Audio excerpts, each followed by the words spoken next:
otamboli ndenge nini obeti makolo ndenge olingi ozwi ba avion ozwi mituka okobima na libanda bukili te toza kaka wana kati ya mokili awo ndenge nga nakolela quartier nzoka nde etikala boye bamasa na ngai ya bomwana nzoka bango ye to bato nabungisa na famille okota na kati ya site wana J-Sympa di Video TV posala ba découverte yango na sengi na bino bosabone massivement bosabone ebele na site oyo J-Sympa di Video TV pona ba découverte salema émission wana découverte ezo ko soutenir l'orphelin na Beni na Ituri bandeko oyo ba perdre ba parents na bango bazo bénéficier déjà na aide oyo émission découverte avec J-Sympa di Video TV bandeko baza na Angola baza concerné d'ailleurs so côté déjà na site ya J-Sympa di Video TV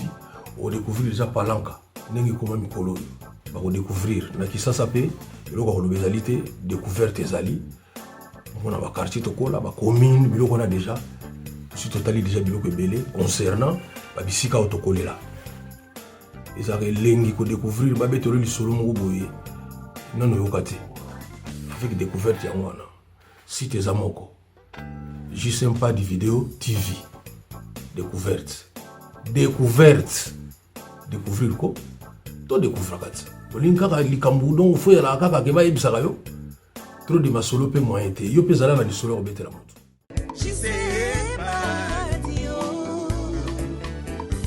Keti Lumana Aimé Monzu Lady Makindo Vibration Schengen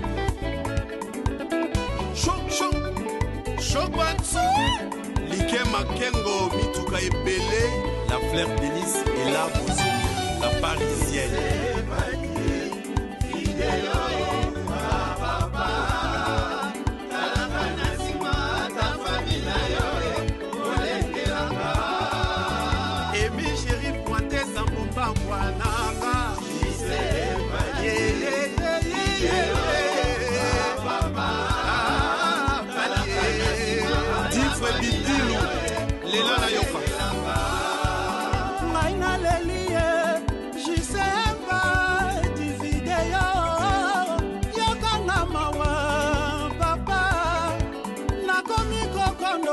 na basusi kabaya kome mangambo na famille nanga soki na weye Bokiamba Bisone Waka ngambo mosusu moye na katisa ete dibale minene ekaboliye asenga nguyana yawe na tambola likolo ya mai lukula Yesu Masia pona alanda yo ikuse ebintsika.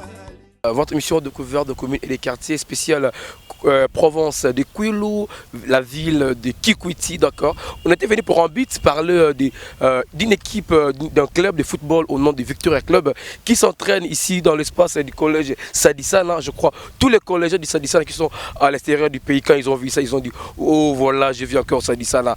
Nous sommes avec le président Baraba, président s'il vous plaît, Poussana. Président, si vous le tombez dans ce solo à Victoria Club, ici.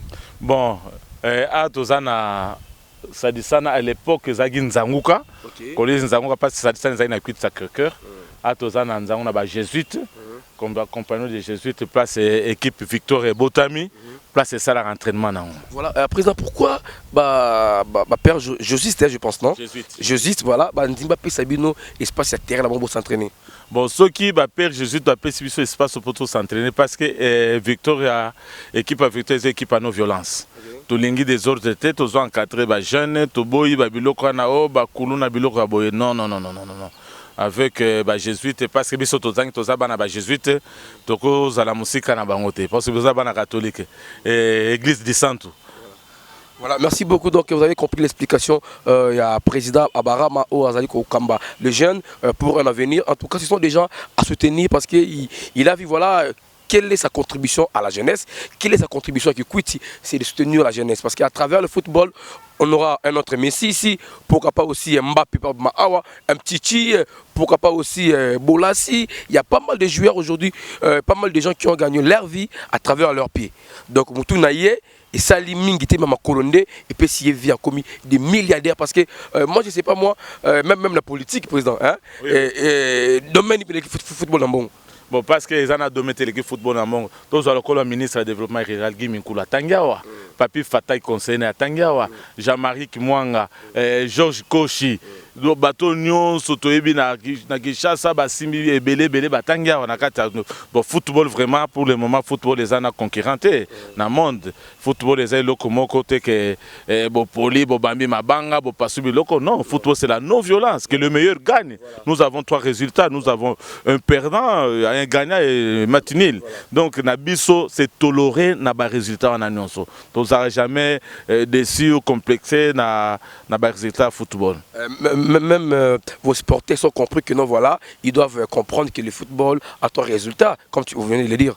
Oui, tant qu'on recommence à la terrain, tu verras qu'avec notre slogan, la non-violence, nos supporters d'abord presque sont des responsables. Il y a des installés, des professeurs. Moi, je suis directeur provincial dans une office de la province. Bon, ce ne sont pas des badauds qui sont ici pour insulter les gens. Non, là, on refuse là, catégoriquement. Nous travaillons avec les hommes sérieux, les hommes qui sont clairs, qui respectent même les gens. Donc, on ne peut pas travailler avec les badauds.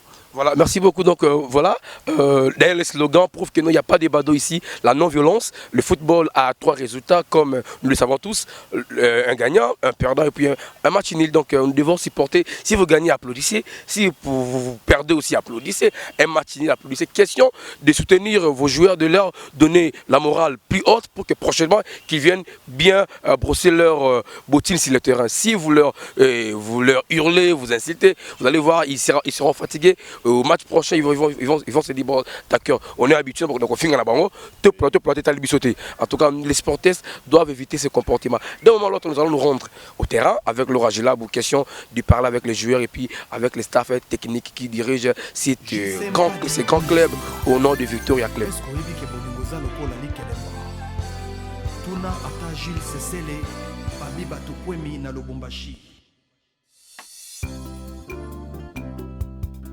Malonga pomba ya Paris, mobali ya Monique Bissalo.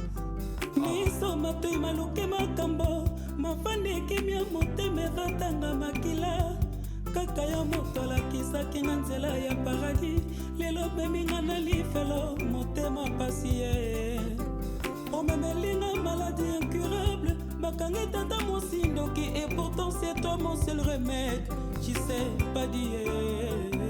Lady Makindo Vibration Schengen, Androni Soukali, Sengi Roberto. Alléluia, Yannick Dakota. Alléluia, Magali Bidele. Alléluia, Motema Passina.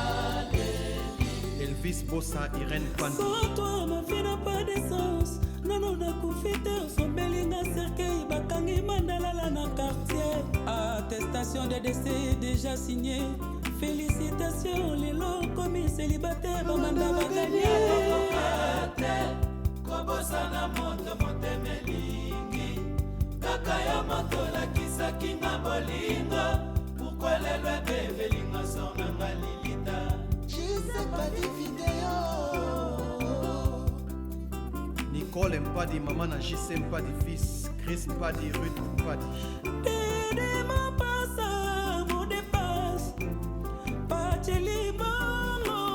Koko Bwana, Ladim Fumu, Vie Cédar Bossa. Koba ata aleka boboto, jamais akotisa moto nandako ya ye. Nixon Mayuma, Bijou Élysée, Mboma Gabin Tokodi.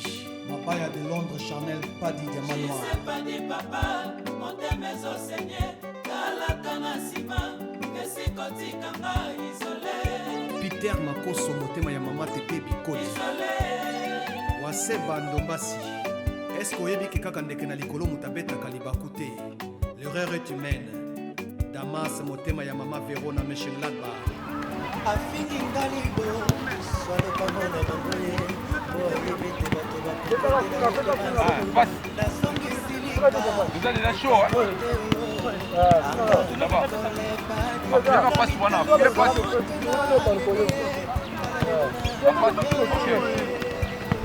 Ça n'est pas sur prière, bon, soignez.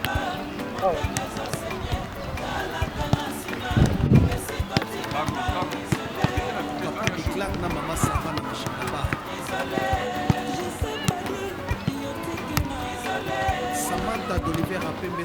Angèle et Monzapes Didinga Dodé Bala. Anticipation, Rosaire Rabalo, comme on a coloté, anticipé. Appuyez. Quand on fait la passe, on appuie. Appuyez la passe là. Ah.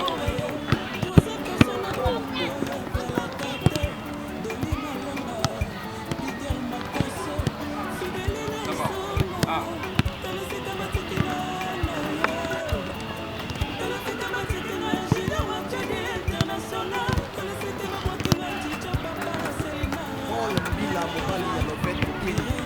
Après la passe.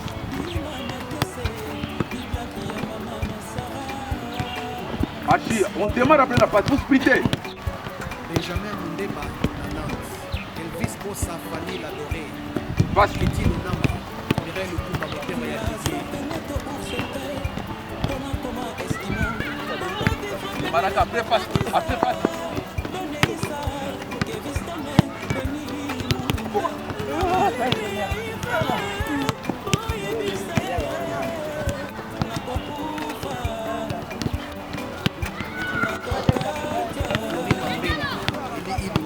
Colonel de paix.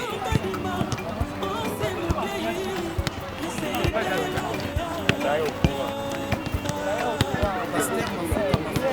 Pasteur Anderson Bassi.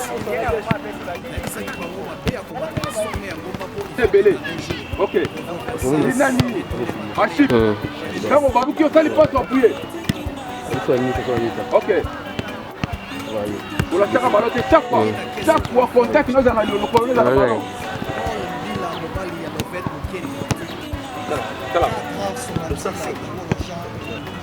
Même Mounzou, maman, la princesse, plein de bébés,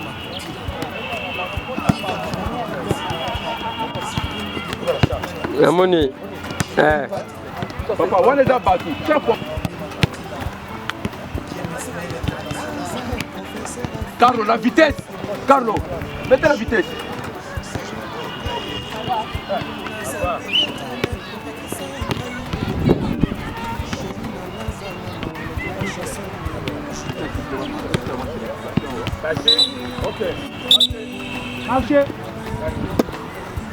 Grand merci à toi, Clover Lisenga, donc Toza Awa. Toujours dans Katia Ville, Yaki Kwiti, précisément dans le terrain de Bango, place équipe, il y a président la Bissou Bazo Sala entraînement, équipe Victoria Club, Bazo Sala entraînement de tout quitter sur le terrain, tout mec un peu au sol, na ba joueur, na ba coach, na ba président, na capitaine, na vice-capitaine. Donc papa bonjour. Bonjour maman. Kombo nani? Kombo Tachi. Papa Tachi, entraînement okende. Entraînement okende bien, ningi umurumuni. Alors les rendez vous moins difficile, tout ça besoin qu'il y a soutien. Malgré tout ça la province, mais province peut tout ça plus moins mais fort moi ma casse, tout ça besoin de soutien ma casse. Buta la même mingte ba basaka libanda. Après na 4 peut trop sangana peut trop ça peut le mot peut bien. Pour le capé kuna ba obasa libanda. Mais tout singa ba ma casse soutien so ils avaient bien. To produit pe bambuma pas bien. Ambition na yo ezaka nini na kati ya Victoria Club? Ambition na ezali naki musika na beta pe na Europe batala nga pe ndi batala pe ba omusu ba beta en Europe. Tout ça va ba difficulté même makasi. Appui vraiment makasi vraiment. Difficulté ndeti ya nini? Difficulté ndeti ya matériel. Bavarez. Babotine. Tout yango na bibo matériel. Tozo bundaka na ba président Barama na ba président GPS. Na mwanda ba comité ba sala mo effort pour tout le kato to beta mais tout ça va besoin de soutien même makasi soutien makasi ezali une année que tu sais belé même si on a dans 6 mois to ça moi le mois bien comme ça ba jouer mais bien op lobi ba robeta pe équipe nationale. Au sein de combien d'années na club oyo 3e année année wana année bosso na meilleur défenseur ami bali pe sous meilleur défenseur mi ça tout pe na maintenir pe meilleur défenseur ya province ya Kwilu. Information quoi makasi hein? Il y a ma casse vraiment collègue. En tout cas, nous, notre but c'est quoi? Tout le monde n'a même pas Renaissance, tout le monde n'a même pas Vita. Tout le monde a Liban Namboka. En tout cas, ces jeunes gens que je vois ici, moi je leur dis, tout le monde a que Bayern Munich, tout le monde a Arsenal, tout le monde a Liverpool, tout le monde a Manchester. Parce que tout le monde est Vita. bonne équipe na biso ya Congo franchement batambola trop dans le système il y a fétichisme azana talent na comme on a vite ba lié talent vous savez les joueurs doivent avoir du manager les joueurs c'est trop rare ba mingi est-ce manager na voilà ba sur place na donc denga zawana à mon humble avis à mon manager oyo abetani azate n'est-ce pas non capitaine voilà merci beaucoup yo continue nos entraînements tout son vice capitaine merci vice capitaine bonjour kombo nani Anita kombo ba basit ouais ça kombo ba para pesanga bon na robo ya ngote ya Anita okoloba nini par rapport à carrière na yo awa na Victoria bon na awa Victoria pour travailler pour l'avenir nanga pour venir à lobby bon babi pesa mto gagner vie banate na so na province bita ballon bon ba tout ça pour ça venir à des bateaux ni ba soutenir biso pour do kindi bosso za ba biso belé za ba jeune nanu mais vous avez évolué comment évolué bien ba passer pour nous aller ba matériel ba ballon ba bottine présenter le beau moko baza wana muta soutenir bon va bon faire mes imkem ke bazo bunda ke bazo ke normalement okoloba nini kasi na ba téléspectateurs nyonso ya juste pas de vidéo ba o bazo tala yo bon ni rolo baza longa mingi te musala kan ndolo belanga yi sur le belanga bon sans rale songi baba o baza liboso na biso ba soutenir présent na biso mais repego pour sa biso za to jouer to bimape ngaza meilleur buteur équipe yo toi ça une équipe on a bien triplé deux fois qui pour buteur ngai présent na pena alelanga bakasi ya mpe doit pouyer pe Akeli Bosso, vraiment. Merci beaucoup, vice capitaine. Merci beaucoup, na téléspectateurs. Merci beaucoup comprendre. Bon, mon coup, on a déjà écharpe déjà à Victoria. Quand la mine était encore tapé dans le terrain, bon, on peut s'en appeler balle, non, mais capé ko beta non équipe, on peut dans notre la peine non, si bino moko bolandi, bah joueur baza vraiment la poser soutien à bino, so bo soutenir vraiment équipe cause très bien, na moi ba Varese, na moi ba Botine, bo luki moi numéro 30, moi numéro 35, moi numéro 40 41 et ça la bango vraiment très bien. Moi baba et ça la bango vraiment bien par rapport à soutien à bino et le ko nyonso to banda toujours na 0 tito comme on a 10 mutu mo ta banda mbala pour comme na 10 non donc to continuer toujours na interview na biso awa na kati ya terrain. Merci beaucoup. Merci à toi Laura Gilabou pour cette intervention. Tout ça, awa na terrain collège Sadissa, voilà Sadissa, voilà là où joueur il y a Victor Clé Bazar qui s'entraîner. En tout cas, nous avons une vision très profonde par rapport à ces clubs. Nous voulons voir ces jeunes joueurs qui sont au-delà. Pourquoi pas aller dans un grand club. Notre vision, ce n'est pas seulement qui va se limiter dans un club à Congo parce que voir les talents qu'ils ont, ce sont des talents qu'on devait surmonter.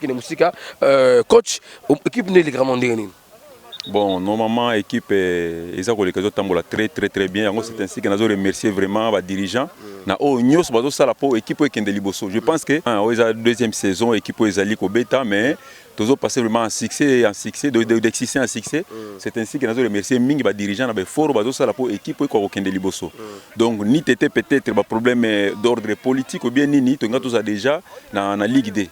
Je pense que l'année où nous sommes déterminés, il y a Ligue D parce que les 2 années où c'est les cas, tous les toujours dans leader, il y a championnat, il y a qui quitte, pourquoi pas il y a province. Voilà, quand tu vois voilà, vous avez des joueurs que tu peux classer aujourd'hui, qui manager, test, tu peux classer comme un joueur. Oh, il y a des talents dans cette équipe. Je pense que nous avons au plus 2, 5 ou 7 joueurs. Oh, la fierté, il y a ville, province, parce que Bissonné Toza Awa, Toza a ambition quoi. Toza ambition pour l'équipe qui est de Liboso. C'est ainsi que Toza a travaillé durement pour que l'équipe Nabiso et Kozala ndenge au bout comme on. Voilà, merci beaucoup. Nous allons laisser les joueurs s'entraîner pour prendre les images parce que le but principal c'est lequel voir cette grande équipe, ces grands clubs de Victoria Club aller de l'avant à travers le joueur et puis à travers l'entraînement du coach. Voilà, on se dit qu'on se quitte. Nous allons revenir après avec le président et d'autres staff techniques pour placer un mot par rapport à ces grands clubs de Victoria Club. Je laisse la main de maître au nom de mon cordon qui est derrière la caméra, 24 mises au point, nous prendre des très belles images. Toza Awa Nakikuiti pour parler des Victoria Club. Merci.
Koko Bwana Nadine Fumouvé Cédar Bossa Koba ata aleka boboto jamais akokisa moto na ndako ya ye Nixon Mayuma Bijou Élysée Moma Gabeto Koti Abaya de Londres Chanel Padi de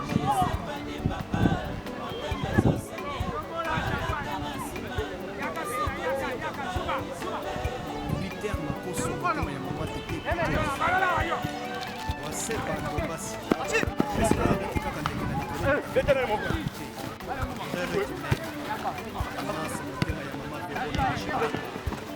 afingi ngalibo swale pamona baboye oyebete bato bakokotela yekobanze nasongisilika ikamote anga kolebadi na mitalizo tonalelie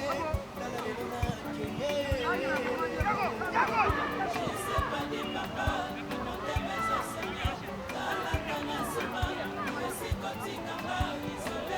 Papa Biklak na Mama Sarah na Machindaba Samantha d'Oliveira Pembe Santache Angèle Mozabès Didinga Dodé Mbala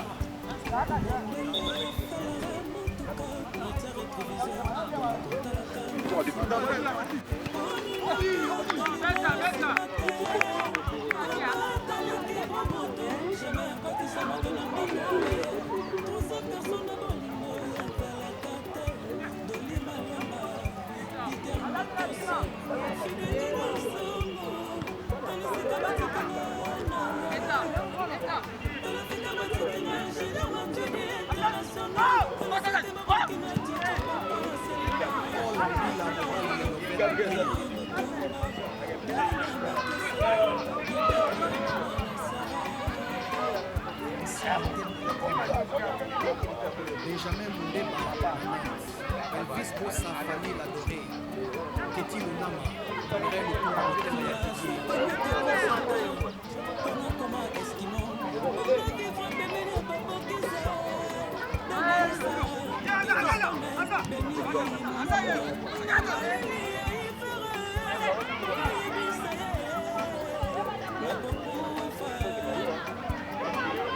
Mirel Tour Motel Colonel de Paix.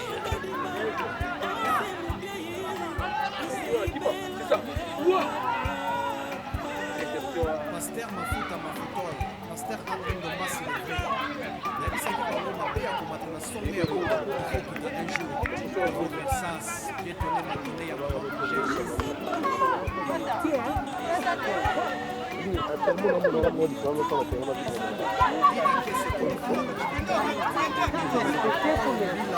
Na ça c'est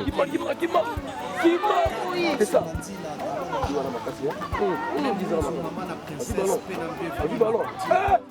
Il faut m'appuyer. Wow.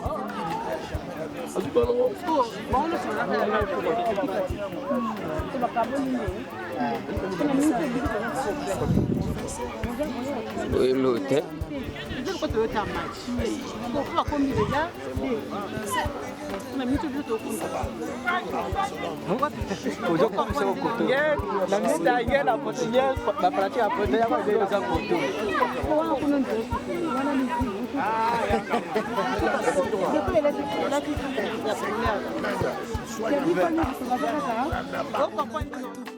lisolo ya manami wana yokaki na mona na bilobo prefere ngai na mona mpona tito sisiku malula tumbida manezo delesomi erikadeba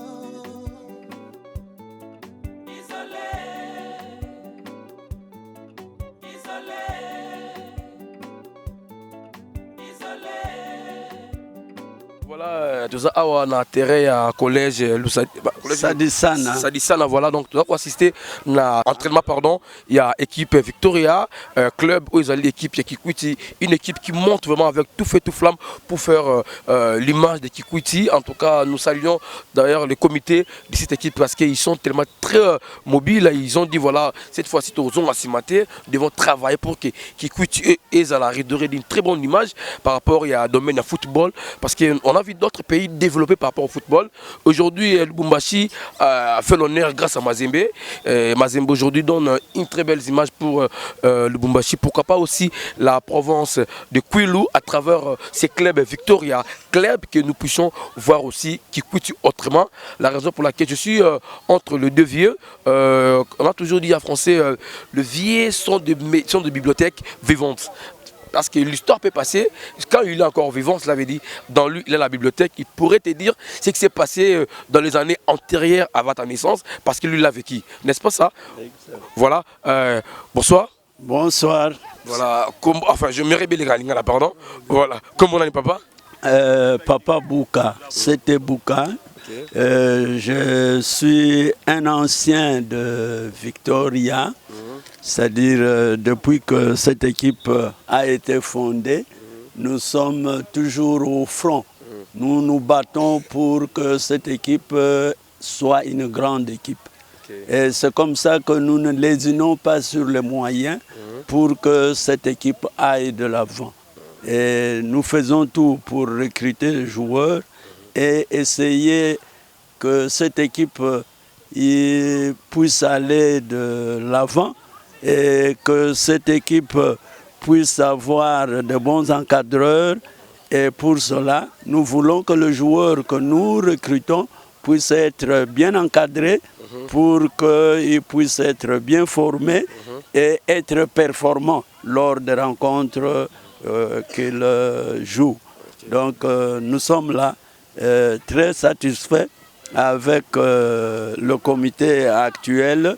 C'est un comité jeune, mais un comité qui a des idées. Okay. Parce que quand vous n'avez pas d'idées, vous n'irez pas loin. Voilà. Il faut toujours avoir des plans.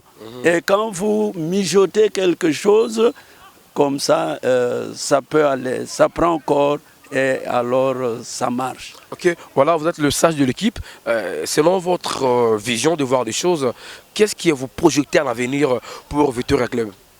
Pour Victoria Club, pour le moment, nous cherchons à ce que nous soyons en partenariat avec des grandes formations au pays et des grandes formations surtout à l'extérieur, pour que nous soyons une pépinière, parce que si nous arrivons à livrer des joueurs, à vendre des joueurs à de très grands clubs, nous pourrons nous équiper et alors nous pouvons aussi recruter des jeunes que nous pouvons former.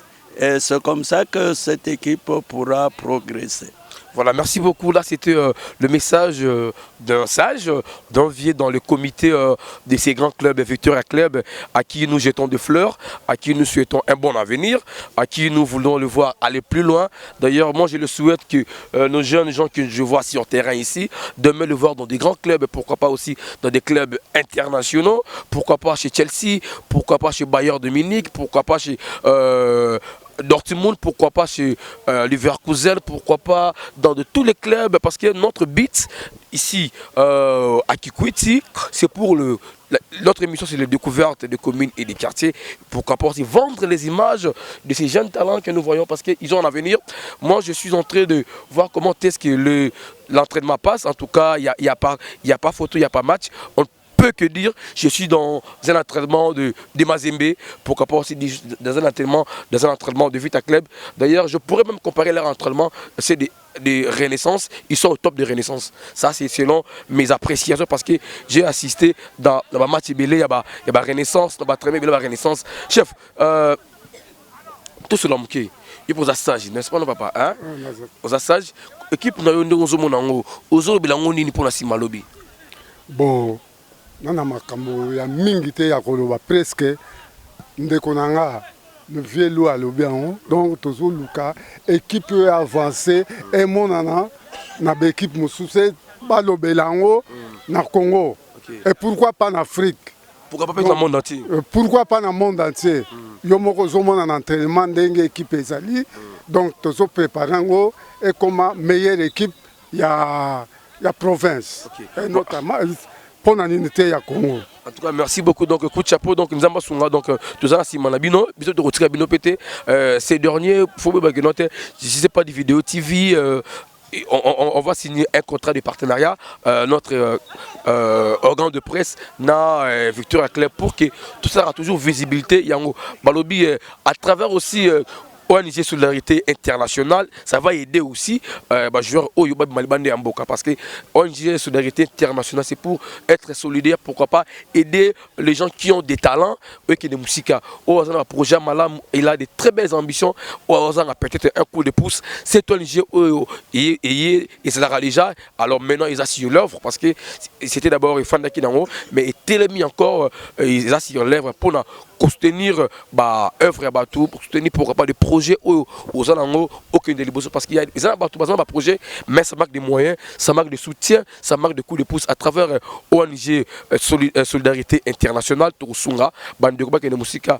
Merci au boss, c'est pas des vidéos TV, le petit frère propre des descendants, il y a King Kester Mene, il y a Moto Azamani, Kwango Lonzoso, le vieux Tutu. Voilà donc ici la terre à Sadissa.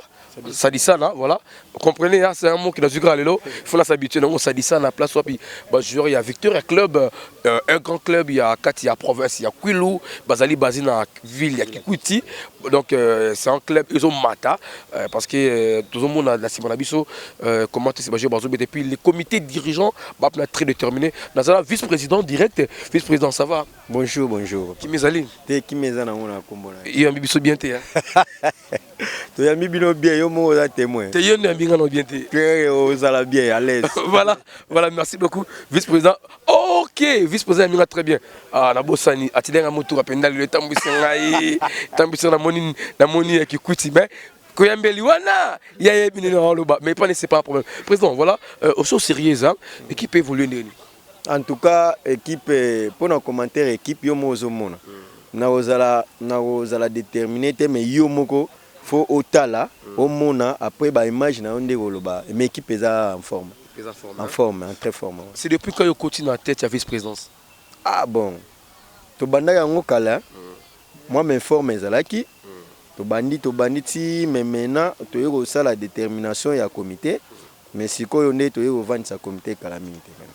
Vous combien de saisons déjà banda vous fani ce comité? Banda to fani ce comité. Ah, en tout cas des saisons. Des saisons hein? Oui, des saisons. Donc il y a que des réussites ou il y a des réussites en réussite. Bah réussite kaka donc tu as fighté. Réussite na réussite oui. En tout cas. Voilà, selon le vice-président, quelle est la vision équipe ou vision nous pour l'équipe d'Abino? Équipe oyo eza d'abord monter ma Kikwiti. OK. Mais vous avez la vêtie là. Pardon? Vêtie pesa na Kwilu. Oui, il y a pas de problème. Mais équipe oyo ezo promettre. To lingi ke équipe oyo lobby. Hein? Na ba soutien ya bato libanda, bato nyonso ba mona ke non équipe yango yo. Et puis en tout cas on a décidé so lelo ke équipe oyo qui attaque n'importe où. toza décidé toza 5 sur 5 bozo mona bino moko ndenge ezali. Voilà, sans commentaire, boza ko s'entraîner vraiment dans conditions et solo vraiment parce que toza terrain ils a en pelouse hein. Tout na stade du 30 juin, il y a pas de pelouse. Donc voilà, les joueurs déjà baza ko s'habituer à la pelouse et baza complexité même si un jour la synthétique ils vont bien se défendre. Na synthétique bako beta parce que terrain o eza terrain basango. Oyo collège Sadissan eza collège à basango. Donc équipe oyo eza vraiment prise en considération. Basango ba pesa biso terrain ba yebi. Yango etabino teti. Te etabino teti te musala liboso. Donc tozala musala yango ba pesa biso ba tala vision ba bige no équipe oyo mais ça va le mieux. Yango ba pesa biso to beta to centre. Bino bobanga veti club te logote. Et logote soki lelo ke. Banda kutu do banda kutu to banda. Tozana concurrente to bimara premier. Bobe traveti. To beta. Buganyaka. Ah, to ganyaka ete. Asa bon, eza balle. Balle batela ngo na terme. Lelo soki to bimi na championnat to beto. To bimi premier. To beta na bango. Ah. Voilà, merci beaucoup président, vice-président pour votre intervention. En tout cas, tous souhaiter de bonnes chances Nzambe à son équipe. Merci beaucoup, de bonnes chances et puis Koya na bino et puis Sengo mingi, je crois que na soutien na bino na ba éloge na bino équipe eke liboso. Voilà, soutien na biso et puis na soutien bande ko nyot bazali bande ya mboka, azali mona ya Kikwiti, azali mona ya province ya Kwilu, botel équipe en tout cas. Yo rota la vidéo oyo pour notre joueur moko moneza makasi na kwela o manager. Obenga comité équipe bokosolo na ye. Yo potali vidéo o moni que notre moni numéro 2 za makasi na kwela yo manager parce que sunga et que football ya Kikwiti et que ndeliboso. Le quoi le tobo na Mazembe du fait que tu ba joueur trop football à Mazembe et ya Lubumbashi pardon, ezako mata. Pourquoi pas aussi football ya Kikwiti et mata parce que seulement n'habité parce que bateka ba joueur mingi libanda te mais ceux qui le lot à travers Victoria Club et qui ba joueur belé boter malibanda je serais certain que Kikwiti to fan que bon Ligue des champions africaine tout le monde peut Victoria Club CAF africain tout le monde peut Victoria Club ça fera tellement de plaisir tout le monde a hauteur équipe moi il y a Lubumbashi équipe moi il y a Kinshasa. Pourquoi pas tout le monde a payé que notre cette fois-ci Victoria peut et donc ça va enlever à la tête de nos jeunes frères de Kikwiti c'est complexe en tout cas ceux qui vont jouer nos aînés qui biso peut tourner simato forcé pour que demain tu atteindre et puis tu fois la peine à TV joueur wana azamona Kikwiti habiter la Victoria Club ça fera un plaisir merci beaucoup président voilà nous continuons ces reportages na terrain à Sadisana pour Victoria Club. Nous allons prendre un peu les avis partagés. Il y a supporters. Là donc nous continuons ici à notre reportage pour l'équipe Victoria Club. Ces clubs qui prend l'envol là pour pouvoir redorer une très belle image pour la province de Kwilu. Pourquoi pas aussi pour la ville de Kikwiti parce que le club Victoria Club est basé à Kikwiti. En tout cas, nous sommes là pour soutenir ces grands clubs déjà tout le monde vision par rapport au comité organisateur le président, le vice-président, le président des sections, le président des supporters, les managers, les sages aussi, ils ont dit par rapport à leur club. Voilà, nous allons même parler avec le président va brosser certaines choses importantes ou peut-être ignorants, mais nous allons toujours dans un terrain à Sadisana, un terrain de peur jésuiste, je crois, confier au point que Bassa Moussala, Malam. Président, Boni. Malam. Et puis que tu es sillonné de toute la journée. Hein?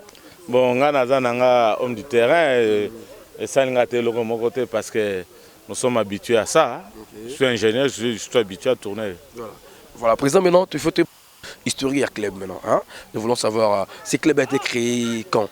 Oui, ça fait 3 ans, au 3e année, c'était depuis 2018, équipe Otozanango et Botami quoi. Président, dans 3 ans, nous avons un entraînement, j'ai l'impression comme si l'équipe est 10 ans, 15 ans. Bon, c'était pour une organisation du sérieux. Hein. Bon, toutes les équipes n'ont pas au sérieux, nous ne voulons pas faire des tremplins, des tralala, toutes les équipes au sérieux, toutes ça de façon engagée, tous les banamoko, baebi ballon, baebi, qui sont polis ou disciplinés quoi. Nous sommes un rendement nabiso, notre commune mais ça promet parce que nous sommes déterminés toujours à arriver au zénith. Voilà, président, ça fait 3 ans qu'ils ont existé. Depuis tous les 3 ans-là, à chaque compétition, vous avez primé. Quel est votre secret? Parce qu'il y a eu d'autres équipes qui ont existé avant vous. Vous voyez, dans 3 ans, votre première année, première, deuxième année, équipe première, troisième année, première. Quel est votre secret? Le secret, Nabiso est allé sérieux. entraîneur azo considéré joueur, joueur azo considéré entraîneur, azo considéré staff. Donc respect zali, tous ba mikolo, ba papa bazali. Donc c'est un problème de respect de confiance. Voilà, président, l'équipe n'a pas de sponsor jusqu'à présent. L'équipe évolue par quelle possibilité qui vous a évolué? Bon, l'équipe est un sponsor, ils ont évolué quand le comité na bisomoko, moi je suis le président, vice-président, le comité va supporter, ça va soutenir l'équipe na bisomoko. Donc ces jeunes gens vous ont donné quand même de la confiance. Nous, ils ont confiance en nous, c'est pour ça parce qu'il vient à tout moment. Tu vois que c'est un entraînement, mais il y a des réserves. Tu vois quand même que les terrains pleins, il y a des réserves. Parce que nulle part, dans des équipes comme ça, locaux, dans des milieux comme ça, qui n'est pas professionnel, ni semi-professionnel, mais tu vois un peu un groupe de gens comme ça avec des réserves, c'est qu'il y a du sérieux. Il y a des gens qui viennent, tu as toujours des recrutements, les gens qui déclarent, toujours ça derrière nous. Donc, vous nous rassurez que non, à chaque temps, il y a entraînement, il y a encore de nouvelles recrues qui viennent. Bon, maintenant nous sommes limités là-bas parce qu'on ne peut pas laisser la porte ouverte à tout moment. Il y a des saisons pour les recrutements. Ce n'est pas dit qu'en pleine compétition, on commence toujours à recruter les gens. Il y a des temps qu'on doit recruter les gens. Bon, maintenant nous sommes déjà limités là-bas. On doit d'abord encadrer, le mettre en contact, connaître les amis, comment il doit travailler, comment il doit jouer en communauté. Parce que c'est un jeu d'ensemble. Il faut comprendre comment mon ami se met, quelle position il se met toujours. Voilà, président, question d'Anga Moussou Zali Boye. Pourquoi seulement Victoria Club? Parce que Victoria Club, à Kinshasa, on a aussi l'ASV Club, qui veut dire Association Victoria Club. Alors ici, à Kikwiti, tu as Victoria Club. Pourquoi juste cette nuance de Victoria entre Bino et Balé? Bon, Bissona Victoria Kinshasa, V Club, tu as un problème dans Bangote. Donc, tu as un bana na bangote, tu as un partenaire na bangote, tu as Victoria Club. Victoria Club, tu as un hommage à Moutou Azamani, King Kester Menea. Pour le moment, na RDC, il y a un orchestre Robenga sous Victoria Leison. Mais Boroyo Kake Victoria Ezali, parce que Kester Ezali Moutaïkuit. Alors, dans ce sens que Toko Zalate, que tu bosses na Komba Moutouana.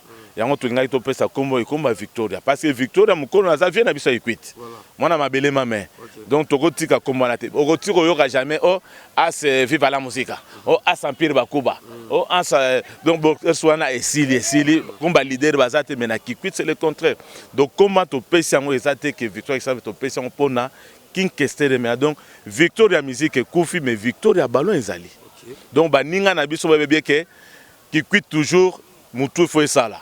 Donc Moutoueza Moutou. Donc Victoria Ezali orchestre ya Kikwit, ya mwana Kikwit Ezalaki, comme ça n'existe plus maintenant, biso to sali équipe. Voilà, donc je crois, je lance un message à tous les ressortissants de Kikwiti, Baza, Namikila Poto, donc vous avez des fans, King Kester et Menea, vous avez mon Kikwiti, tout le monde d'abord côté fanatisme, parce que ces clubs c'est créé pour tout le monde, il n'y a pas de fanatisme. Ozala, nous, King Kester et Menea, Mutsonglo Fakala, tendance politique, Fakala, nous devons d'abord rester soudés, voir l'avenir de cette équipe, parce que ceux qui sont jeunes, on va mettre en terrain, oh lolo, Bakina Barcelone, pourquoi pas Bakina Real de Madrid, je crois. Au fond, il n'a pas lobby. Ah, voilà notre Kikwiti et qui est le Bousso. Président, autre question. Il y a un monsieur Azali chargé, je crois, il peut nous amener ça, pardon. Papa David et Labisso, votre écharpe. L'écharpe, nous avons beaucoup mis. Victoria Club, Nzombo le soir. Attendez, pardon, et mon non, voilà. Voilà. Voilà. Voilà, voilà, tout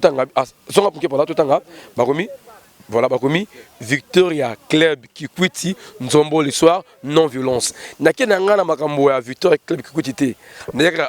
Na Nzombo le soir. Nzombo le soir, il y a un club moro ya Mounene Namboka na biso qui existe ça fait déjà plusieurs années depuis 1939 si je ne me trompe pas, l'ASV Club, il y a pas le bar Nzombo le soir. Moi tu besoin il barab le ravita. Bon, dans la vie, il faut aux idoles. Hein. Okay, ah, voilà. Si on veut réussir, il faut aux idoles. Si on a idole, moi quand je faisais la musique, il y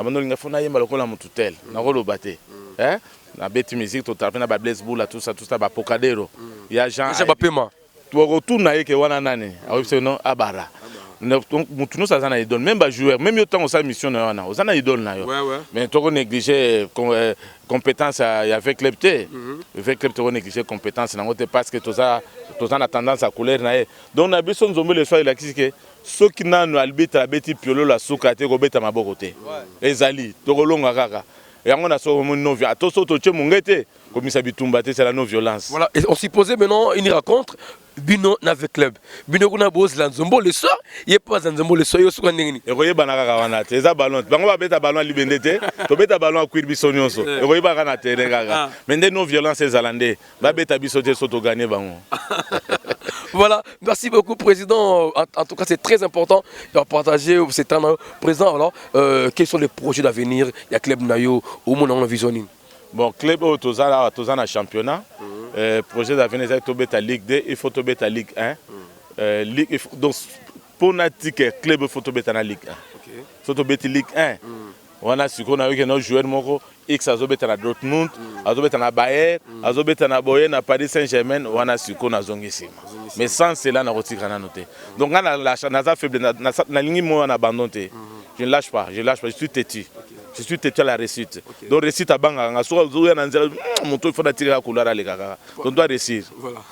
Merci beaucoup, Président Baram. En tout cas, nous assistons dans séance d'entraînement. Il y a Victor et Club. Vous avez remarqué comment est-ce que nos jeunes joueurs sont en train de brosser leurs bottines pour montrer de quoi ils sont capables. Il y a un vieux qui pourrait dire un petit mot par rapport à Victor et Club. Papa Mbotea. Mbotea, papa. Comment on est, papa?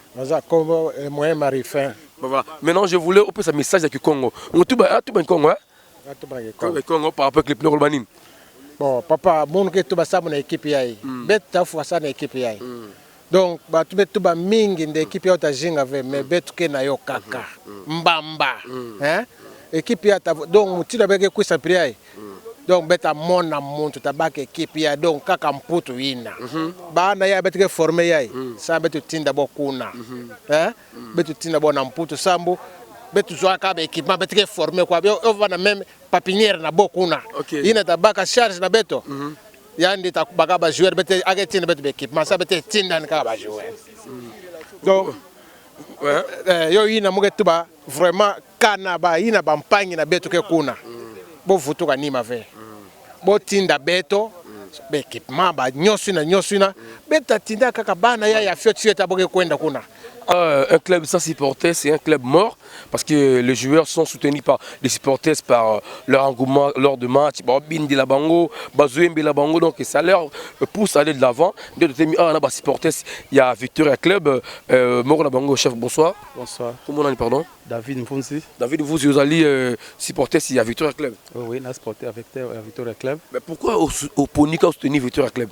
D'abord, si on a pris Victoria Club, pour ça, club discipliné, ils ont club non violence. Voilà, voilà. L'autre caméraman peut nous aider. Voilà. Attendez, et qu'il est bien. Voilà, ils ont débrouillé. Voilà. Attends, je ne sais pas moi. Voilà. Victoria Club qui quitte Nzombo le soir, non violence. Voilà. Et merci. Obi oponi Victoria Club parce qu'ils ont un club mort non violence. Oui, ils ont pris un club mort non violence. Nakata qui quitte, club mort très discipliné. Voilà ce que Bino va supporter. Boni club ne qui n'est non, souci nabiso zali club oyo et que ne liboso. Pour les clubs moko banda bima ils auront toujours la chance. Souci nabiso zali que lobby comme le kola bama zembe et tout le monde à Lubumbashi. Et tout le monde a vite à club na Kinshasa. Sur ce que Victoria Club qui quitte comme le club en Amsou. Voilà, une fois ce qui Victoria Club est bêta awa ou bien Libanda, vous avez mobilisé les supporters.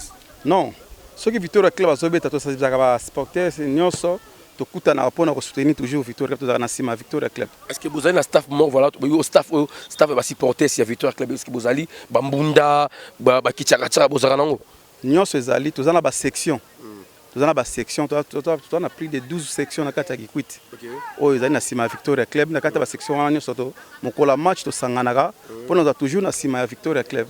Ils ont une section. Nous avons une section, pour le moment, nous avons une section à Vevo. Oui.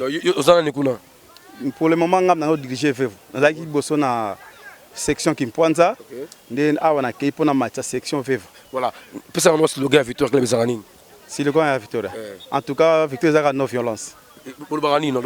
Victoria oye, oye, Victoria oye, Victoria oye, Victoria oye, oye, non violence. En tout cas, ça prouve que non, voilà, ici, il y a la non-violence. En tout cas, merci beaucoup. Maintenant, on sait prochainement, parce que tout ça, le 21 mars, on a un président, on a l'équipe tout le monde a la répondre. Très bien. Tout le monde a le reconnaissance. Victoria, oye! Victoria, oye! Victoria, oye! Non. Merci beaucoup, voilà. Voilà. Merci beaucoup. À côté de moi, Tozalina. Bonjour chef. Bonjour. Voilà, c'est le manager de l'équipe Victoria Club. Monsieur le manager, comment vous allez? Oh, ça va. Ça va. Très bien. Voilà. Monsieur le manager, depuis que Victoria Club est allé, quels sont les mécanismes étant manager ou mettre en place? Bon, mécanisme on a mettre en place c'est ça qu'on soit contact na bato baza libanda ya mboka parfois na Europe na Asie par-ci par-là parce que tout ça na tinato rendre foot na biso moderne. OK.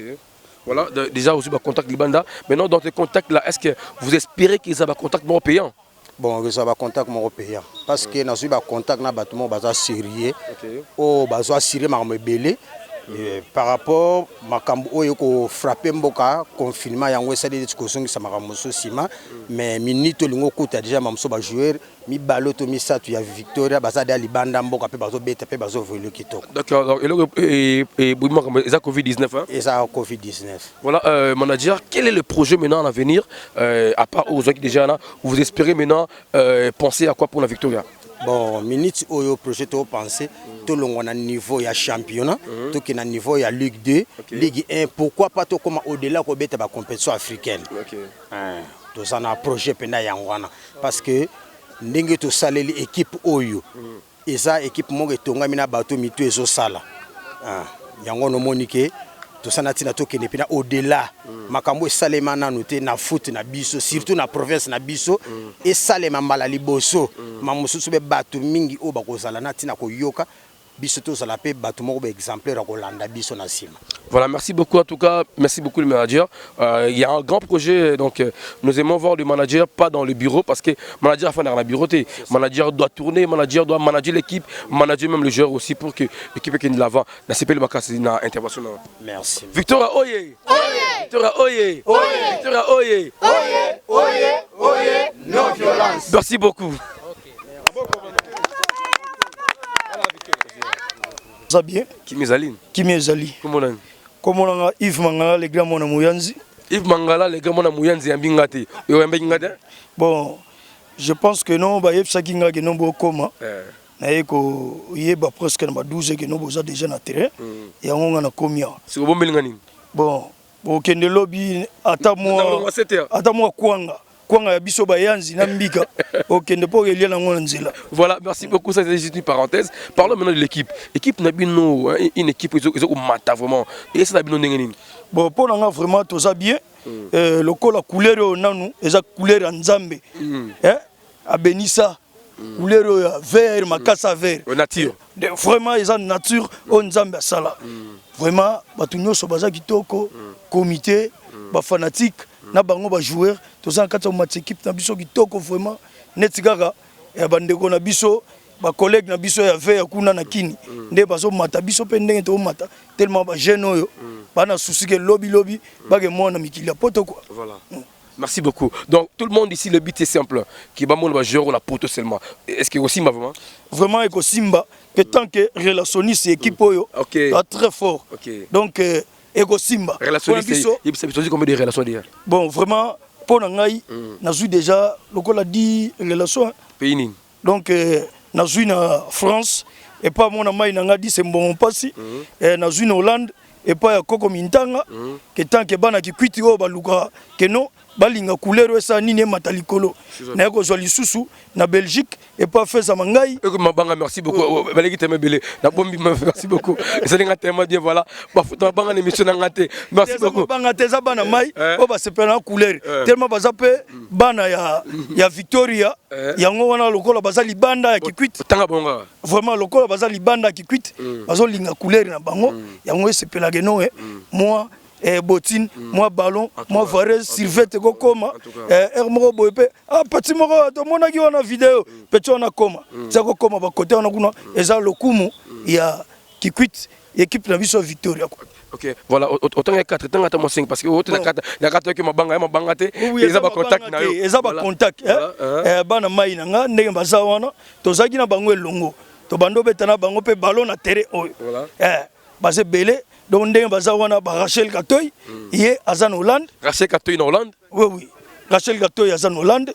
Donc ndenge baza wana bazo zela équipe oyo. Ba yoka ke no to bimi to beti di Congo to zui yango. Pe bato baza na poto ndenge bazali wana basepeli pona lokumu équipe ya Kikwide.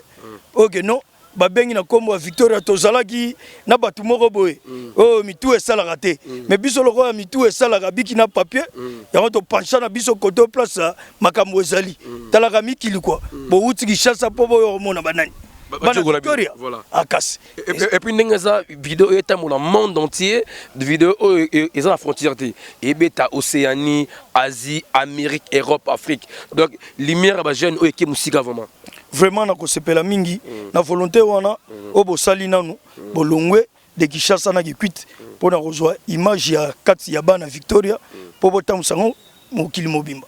Merci beaucoup relationniste Nabiso. En tout cas c'est un plaisir. On a la place à Souka avant la kende ko ngana ngana ozanga ngote.